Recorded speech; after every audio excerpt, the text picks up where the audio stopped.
ஜீவா. இல்லை, இங்கே பிரச்சனை வந்து தமிழ்நாடு வெர்சஸ் என்டிஏன்னு சொன்னதனுடைய அர்த்தம் வந்து கூட்டணி அரசியல், கொள்கை அரசியல் அப்படிங்கிற கான்செப்டுக்குள்ளே அது போகுது. வெறுமனே அது கட்சி அரசியல், பவர் பாலிடிக்ஸ் மட்டும் இல்லை, ஒரு ஐடியாலஜிக்கல் வார் அப்படிங்கிறத தான் அவர் சொன்னார். அவர் இதற்கு முன்பே வந்து எந்த ஷா வந்தாலும் தமிழ்நாட்டை உங்களால் ஒன்றும் பண்ண முடியாதுங்கிறத, டெல்லி எப்போவும் தமிழ்நாட்டை ஒன்றும் செய்ய முடியாது, நீங்கள் மற்ற மாநிலத்துக்குள்ளே எப்படி நுழைஞ்சாலும் எங்கள் தமிழ் மண்ணில் வர முடியாது அப்படின்னாரு. ராகுல் காந்தியே நீங்கள் பாஜகவே தமிழ்நாட்டை நீங்கள் வேறு மாதிரி பாருங்கள், அது வேறு மாதிரி பூமினாங்க, அந்த அர்த்தத்தில் சொன்னது. அதை வெறுமனே நீங்கள் உடனே கூட்டணி கொள்கைங்கிற இந்த கான்செப்டுக்குள்ள மட்டும் அதை சுருக்கிட முடியாது. ஏன்னா இந்த முறை அதிமுக அப்படிங்கிறது ஒரு திராவிட கட்சியின் தன்மையை இழந்து நிற்குது, பாஜக டோட்டலாக நம்ம அபகரிச்சுக்கிட்டு இருக்கு, அந்த ஆபத்து இருக்குங்கிற அர்த்தத்தில் தான் சொன்னது. அது மட்டும் இல்லை, தமிழ்நாட்டிற்கு, தமிழ் மொழிக்கு, தமிழர்களுக்கு, கல்விக்கு எதற்குமே அவங்க நிதி தருவதில்லை, தரமாட்டோங்கிறத ரொம்ப அப்பட்டமாக சொல்லியிருக்காங்க. இந்த நிதிநிலை அறிக்கையில் தமிழ்நாடுங்கிற பேரோ இப்போ அவங்களுக்கு வந்து கொடுக்கணுங்கிற என்ன, எலெக்ஷனை ஒட்டியாவது செய்வாங்க, அவங்க அந்த அளவு கூட தமிழ்நாட்டை வந்து பொருட்டாக மதிக்கலை. அவங்க ஒரு எலெக்ஷனை ஒட்டி அப்பீஸ்மெண்ட் பாலிட்டிக்ஸு கூட தமிழ்நாட்டுக்கு அவங்க நிதி ஒதுக்கலை. அப்போ இந்த அரசியலை தான் சொல்கிறோம், நடப்பது திமுக அதிமுக தேர்தல் கிடையாது, தமிழ்நாடு வெர்சஸ் தமிழ்நாட்டை விழுங்க துடிக்கின்ற இந்துத்துவத்துக்குமான தேர்தல், தேசிய ஜனநாயக கூட்டணிங்கிற அந்த பாஜக தலைமையிலான கூட்டணிக்கு தேர்தல். பார்த்துக்கோ, கலைஞர் போய் ஜெயலலிதா வரக்கூடிய அரசியல் கிடையாது, இது திமுக போச்சுன்னா அடுத்து பாஜக தான் அப்படி எச்சரிக்கை விதமாகத்தான் அந்த வார்த்தையை வந்து பயன்படுத்தினாங்க. அப்போ இன்னைக்கு வந்து நமக்கு தேவை வந்து குழந்தைகளுக்கான கல்வி, அந்த கல்விக்கான நிதி ஒன்றிய அரசு கொடுக்கணும். ஒன்றிய அரசுக்கான நிதி அப்படிங்கிறது எங்கே இருந்துங்க வருது? நம்ம கொடுக்கறது தான். தமிழ்நாடு, கேரளா, மேற்கு வங்கன்னு நம்மிடம் இருந்து நிதி வாங்கி தான் மத்திய அரசுன்னு ஒரு அமைப்பே உருவாகுது. ஒன்றிய அரசுன்னு ஒன்றும் தனியாக கிடையாது, நம்மளுடைய வரி பணம். அதுவும் இவங்களாம் வந்ததுக்கப்புறம் செஸ் வரி, அந்த வரின்னு புதுசாக வரியை வச்சுக்கிட்டு நாட்டை உயர்த்த, பாரதத்தை உயர்த்தன்னு சொல்லி எல்லா மாநிலங்களுக்கு கொடுக்கக்கூடிய வரியை தான் அவங்க பிடுங்கி இதை செய்கிறோம் அதை செய்கிறோங்கிறாங்க. ஆனால் அந்த இந்தி பெல்ட்டு என்ன முன்னேறிச்சுனே தெரியல, எல்லாம் தமிழ் பணம், மராத்தி பணம், மராத்திக்காரனும் தமிழனும் கன்னடத்துக்காரனும் உழைச்சி கொடுக்குறோம். ஏன்னா இந்தியாவிலே வளர்ந்த மாநிலங்கள் சவுத் இந்தியா தான். மகாராஷ்டிராவுக்கு அப்புறம் நம்ம தான். உற்பத்தியாக இருக்கட்டும், கல்வியாக இருக்கட்டும், சுகாதாரமாக இருக்கட்டும், சமூக நீதி, அனைவரும் படிப்பது. இப்போ நீங்கள் மகாராஷ்டிரா வளர்ந்துருக்குன்னா, மகாராஷ்டிராவில் வந்து பேருக்கு பின்னாடி அந்த அப்பர் கேஸ்ட் மட்டும்தான் வளர்ந்துருப்பாங்க, முஸ்லீம் தலித்து பேக்வர்டு கிளாஸ் நிலைமையெல்லாம் மோசமாக இருக்கும். ஆனால் தமிழ்நாட்டில் மட்டும்தான் இஸ்லாமியர்கள் வங்கி அதிகாரியாக இருப்பாங்க, தலித்துகள் நீதிபதியாக இருக்கிறது, பிற்படுத்தப்பட்டோர், டிஎன்டி, உங்களுக்கு சீர்மரப்பினர் எல்லோருமே இங்கே ஜட்ஜாகவும் முக்கிய பொறுப்புகளில் இருப்பாங்க. பீகாரில் யாதவ் எந்த நிலையில் இருக்கிறாங்க பாருங்கள். ஆனால் தமிழ்நாட்டில் உள்ள கோனார சமுதாயத்தினர் துணைவேந்தராக இருப்பாங்க. ஸோ தமிழ்நாடு வந்து இன்க்ளூசிவ் க்ரோத், எல்லாருமே இங்கே படிச்சிருப்பாங்க. ஒரு திட்டம் வருதுன்னா அங்கே எல்லாருக்கும் இருக்கும். பெண்கள் இருப்பாங்க, திருநங்கைகள், மாற்றுத்திறனாளி, யாரும் விடுபட்டு விடக்கூடாதுங்கிற அந்த அண்ணாவுடைய தத்துவத்திலிருந்து வருது. அந்த அளவுக்கு இங்கே வந்து முன்னேறி இருக்கக்கூடிய கான்செப்ட் வந்து தமிழ்நாட்டில் இருக்குது. ஆனால் இந்த தமிழ்நாட்டுக்கு இவங்க பாஜக என்ன பண்ணுறாங்க, இங்கே வளர்ந்துருக்கக்கூடிய அனைத்து கட்டுமானங்களையும் உடைக்கக்கூடிய வேலையை பார்க்குறாங்க. அண்ணா யூனிவர்சிட்டியை காலி செய்யணும், யூனிவர்சிட்டியை காலி செய்யணும், இங்கே படிக்கிற படிப்பு ஏங்க தேசிய இவங்க கொடுக்குற அந்த ஹை கிளாஸ் ரொம்ப ஸ்பெசிஃபிக்காக கல்வியை நாங்கள் கொடுக்க வரோன்னு சொல்கிறாங்கல்ல, அதை விட பல மடங்கு சராசரி கூட இருக்குங்க தமிழ்நாடு. இவங்க தேசிய கல்வி சராசரியை விட அதிக. தமிழ்நாட்டில் பிரதான கட்சி அப்படின்னு பார்த்தா திமுக அதிமுக தான். பாஜகவுக்கு பல விஷயங்களில் வெவ்வேறு கொள்கை இருக்குது. ஆனால் தமிழ்நாட்டில் மொழி பிரச்சனையிலையும் மற்ற மாநில உரிமை பிரச்சனைகள்லையும் ரெண்டு பேருக்குமே ஏறக்குறைய எல்லாமே ஒரே நிலைப்பாடு தான்.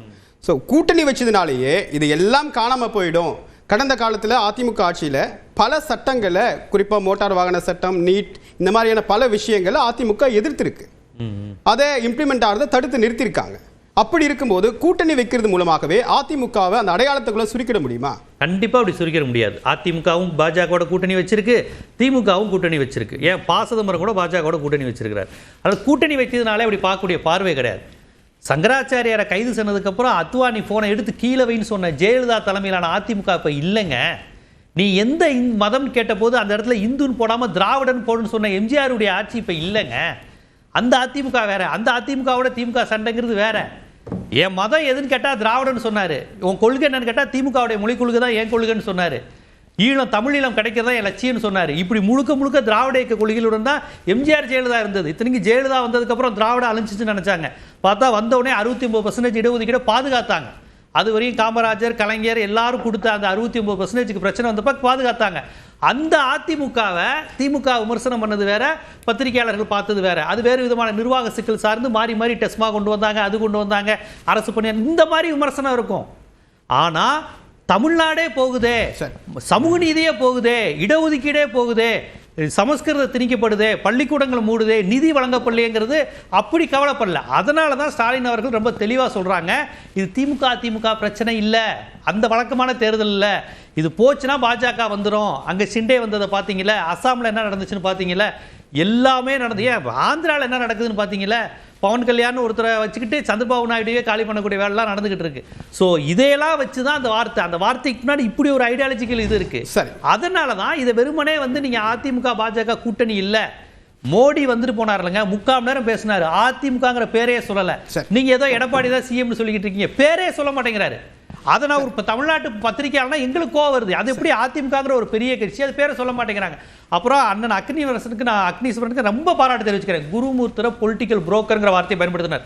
வன்னியரசு கூட அந்த வார்த்தையை பயன்படுத்தல, அண்ணன் அக்னீஸ்வரன் தான் பயன்படுத்தினார். உண்மையிலே சல்யூட். அதை விட மோசமான வார்த்தை அவர் சொன்னதை பயன்படுத்தினார். பாராட்டுறேன். இல்ல குருமூர்த்தியை பொலிட்டிக்கல் புரோக்கர்னு சொன்னது வந்து அண்ணன் தான், அதை நான் உண்மையிலே பாராட்டுறேன். இந்த தன்மை திராவிட தன்மை அதிமுகவிடம் இருக்க வேண்டும். அண்ணன் அக்னீஸ்வரன் திரு தங்கவரதராஜன், இப்ப அதிமுக ஒரு அடையாளமா முன்னிறுத்தப்படும் போது அது மாநில உரிமையும் பேசும் அப்படின்ற ஒரு நம்பிக்கை அதிமுக மீது வரும். ஆனால் என்டிஏ அப்படின்ற டேக்லைனை நீங்கள் முன்னாடி வைக்கும்போது இந்த மாதிரி விஷயங்கள் எல்லாம், மாநில உரிமைகள் பறிப்போகிறது, தமிழ்நாட்டுக்கு இழைக்கப்பட்ட அநீதி, பாஜக என்னென்ன செய்யுது, இதுதான் பேசப்படும், இது ஒட்டுமொத்தமாக ஐடியாலஜிக்கல் வாரா நிறுத்தப்படுது அப்படின்றாரு. பாஜக அதிமுகவுக்கு சிக்கலை ஏற்படுத்துதா?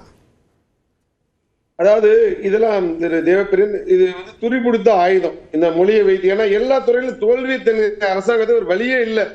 ஏதோ வந்து இதுல முடியாதுங்க, இது மக்கள் தருங்க, மக்கள்கிட்ட எல்லாம் அம்பலமாயிடுச்சு. இது உங்களுடைய பிரச்சாரத்தை வைக்கிறீங்க, முடிவு பண்ணிட்டோம், ஏன் இவ்வளவு ஆச்சோம் பார்க்கலாம், 2 மாதங்கள் பிறகு பார்த்துக்கலாம்.